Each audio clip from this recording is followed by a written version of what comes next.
आप लोग बस दुआ करें।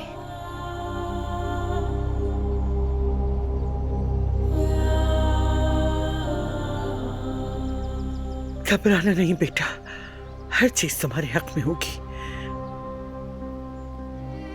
सब कुछ ठीक होगा, हमारी दुआएं तुम्हारे साथ हैं। इंशाल्लाह कदर आबा। अल्लाह तुम्हारे लिए आसानियां करे बेटी। आमीन, इंशाल्लाह।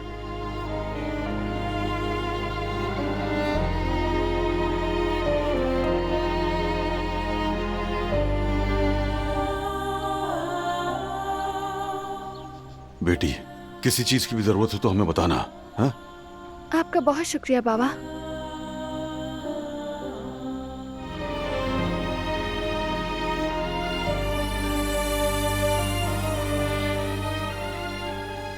चलो